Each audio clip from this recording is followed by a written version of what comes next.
is there any merit to thinking SJWs are trying to create chaos, even when there arguably is none on a mass level? Obviously, there's still problems. Why would they do that? Otherwise, it would be static, and that Well, drive. that's... It wouldn't, but I'm So just I wondering. I read this quote once, and I don't remember who said it. It might have been Robert Heinlein, for crying out loud, science fiction author. That springs to mind, but it probably wasn't. And the proposition was that men tested ideas and that women tested men. And I kind of like that.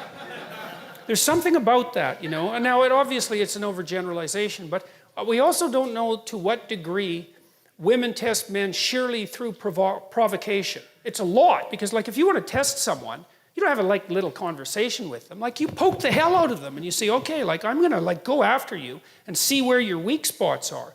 And it seems to me that in this constant protest and use of shame and all of that goes along with this sort of radical movement towards egalitarianism, that there's a tremendous amount of provocation. And God, I'm going to say this too, even though I shouldn't. But I don't believe this, but I'm trying to figure it out. You know, I thought it was absolutely comical when 50 Shades of Grey came out. Eh? I just thought that was just so insanely comical that at the same time, there's this massive political demand for like radical equality and say with regards to sexual behavior, and the fastest selling novel the world had ever seen was S&M Domination, right? It's like, oh, well, we know where the unconscious is going with that one, don't we?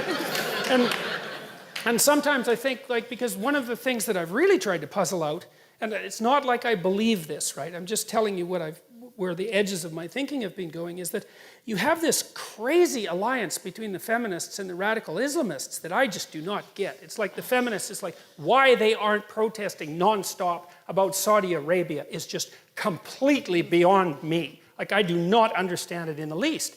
And I wonder too, I just wonder bloody well, this is the Freud in me, is like, is there an attraction, you know, is there an attraction that's emerging among the female radicals for that totalitarian male dominance that they've chased out of the West?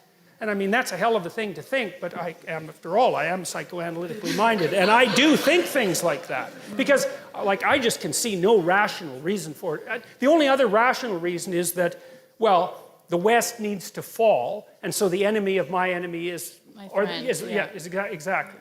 Now, what is it?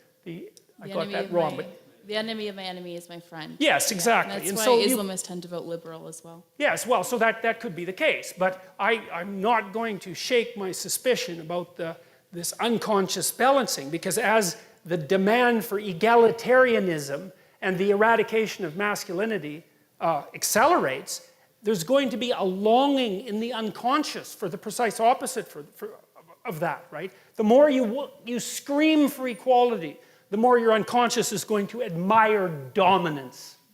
And so, well, that's how you think if you're psychoanalytically minded. And, you know, I'm a great admirer of Freud. He knew a hell of a lot more than people like to think.